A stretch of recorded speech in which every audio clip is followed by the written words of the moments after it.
अस्सलामुअलैकुम, welcome back to my channel. आज जो चीज़ मैं आपको सिखाने जा रही हूँ, जो एम्ब्रॉयडरी, वो आप नेट के फैब्रिक के ऊपर बनाकर इसको लेस के तौर पर भी इस्तेमाल कर सकते हैं और डायरेक्ट आपने स्लीव्स के ऊपर, दामन के ऊपर जहाँ पर भी बनानी है वहाँ पे डायरेक्ट भी बना सकते हैं। ये मेरे पास स्लीव्स हैं और स्लीव्स का फ्रंट हिस्सा है।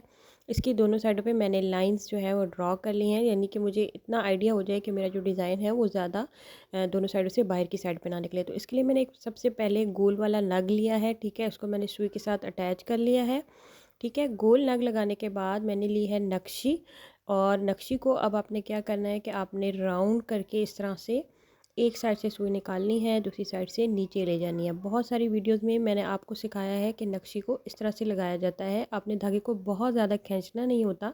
खींचने से ये होता है कि नक्शी की नीटनेस जो है वो नहीं आती। अगर तो आप सुई के अंदर डालकर लगा रहे हैं तो वो एक अलग बात है, लेकिन अगर आप इसके ऊपर ही स्टिच लगा रहे हैं तो फिर आपने इसको बहुत ज़्यादा खींचना नहीं है धागे को, ठीक है। तो ये अभी देखिए मैंने इस तरह से 3 राउंड किए हैं, 3 बार इसको राउंड किया है और इस तरह से स्टिच लगाकर इसको मैंने पक्का कर लिया है। ये गोल्डन और सिल्वर मिक्स डिज़ाइन बनता है। अगर आप चाहें तो आप सिर्फ सिल्वर कलर का भी यूज़ कर सकते हैं। ये मेरे पास शीशे वाले बीड्स हैं, वाइट कलर के, ठीक है। शीशा बीड्स होते हैं ये, जो कि आपको तोले के हिसाब से मिलते हैं।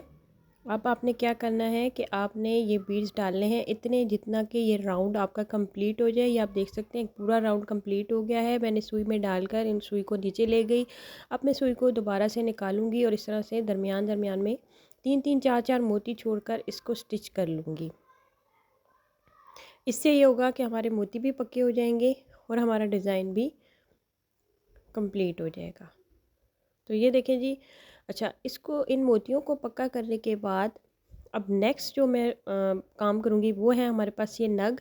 अच्छा, ये वो वाले नग हैं जो पत्ता शेप के आते हैं, बैक साइड से ये गोल होते हैं और फ्रंट साइड से तिकोन होते हैं। आपने ग्लू लेनी है। अच्छा, ग्लू आपने बिल्कुल मिडल में थोड़ी थोड़ी करके लगानी है, क्योंकि मैं अपनी हर वीडियो में आपको यही बताती हूँ। ग्लू के साथ आप अपनी डिज़ाइन कंप्लीट कर लें और उसके बाद आप सुई के साथ इनके स्टिच लगा लें, लेकिन ग्लू आपने उन जगहों पर नहीं लगानी होती जहाँ से हमने सुई का इस्तेमाल करना होता है।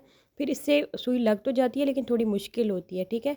अब ये हमारे पास दबका है जो बारीक वाला होता है, ठीक है। दबका भी मैंने इसी तरह गोल्डन शेड का लिया है। अब मैंने हल्की हल्की सी ग्लू लगा ली है, और हल्की हल्की ग्लू लगाने के बाद मैं इसको, जो ग्लू का मेरे ऊपर वाली जो कैप होती है ना, उसी के साथ आपने इसको एडजस्ट करते जाना है। आपने इसको कट नहीं करना।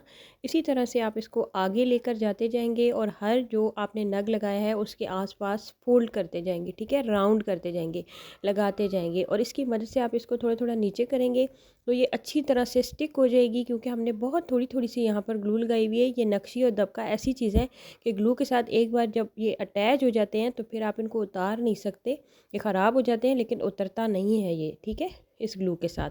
तो आपने इनको पहले ये देखिए मैंने पूरा पैटर्न कंप्लीट कर लिया है, और मैंने फिर इसके बाद सुई से इनका एक एक स्टिच लगाकर इसको पक्का भी कर लिया, जैसे कि मैंने आपको बताया था कि नक्शी को किस तरह लगाना है। अब मैंने क्या करना है कि हल्की हल्की सी मैंने लाइंस सिर्फ अपने आप को आइडिया देने के लिए ड्रॉ की हैं। आपने इस तरह से लाइन ड्रॉ करनी है। अब मैंने बोट शेप के नग ले लिए हैं जो कि दोनों साइडों से तिकोन होते हैं, ठीक है, दोनों साइडों से इनकी नोक होती है। अब वो वाले मैंने लग लिए हैं जो मैंने लाइंस ड्रॉ की हैं, वहाँ पर मैं इस तरह बेल की तरह दोनों साइडों पर एक नग एक साइड, एक नग दूसरी साइड लगा लूँगी, और इस बेल को, ये जो 3 लाइंस ड्रॉ की हैं, इनकी एक बेल सी बना लूँगी, कंप्लीट कर लूँगी। आपने दरमियान में भी गैप छोड़ना है और आपने आसपास भी गैप छोड़ना है। ये देखिए इस तरह से अब मैंने थोड़ा थोड़ा गैप छोड़कर सारे नग लगा लिए हैं। अब यही वाली नक्शी मैंने हल्की हल्की सी ग्लू लगाकर इसको मैं पूरे पैटर्न के साथ, यानी कि इसी तरह से ऊपर लेके जाती जाऊंगी और हर पत्ते के आसपास इसको रोल करती जाऊंगी। इसकी मदद से, इस कैप की मदद से मैं इसको थोड़ा थोड़ा सा दबाऊंगी तो वो खुद ब खुद अपनी जगह पर एडजस्ट हो जाएगी। आपने इस पूरे पैटर्न को इसी तरह से कंप्लीट करना है। उसके बाद आपने सुई धागा लेना है और सेम कलर का धागा यूज़ करना है, गोल्डन शेड में जो होता है, और बिल्कुल लाइट लाइट से स्टिच लगाकर आपने इस पूरे डिज़ाइन को सुई के साथ हल्का हल्का स्टिच लगाकर कंप्लीट कर लेना है। उसके बाद जो गोल वाले नग हैं वो इस तरह से मैं, जो हमारी थोड़ी थोड़ी जगह खाली है वहाँ पर एक एक लगा दूँगी। अब ये हमारा एक पूरा फुल पैटर्न बन गया है। इसी पैटर्न को आपने फॉलो करते जाना है। फिर आपने फूल बनाना है, ये देखिए जी इस तरह से, और फिर दोबारा आपने इसी तरह 3 बेल्स बनानी है। आपने जिस चीज़ के ऊपर भी ये बनाना है ये आप देख सकते हैं। बहुत करीब करीब भी बना सकते हैं और दूर दूर भी बना सकते हैं। उम्मीद करती हूँ कि ये एम्ब्रॉयडरी डिज़ाइन आपको अच्छा लगेगा, ईजी लगेगा। आपने मुझे कमेंट करके ज़रूर बताना है। आप सबकी मोहब्बत का बेहद शुक्रिया। अपना बहुत सारा ख्याल रखें, मुझे दुआ में याद रखें। अल्लाह हाफिज़।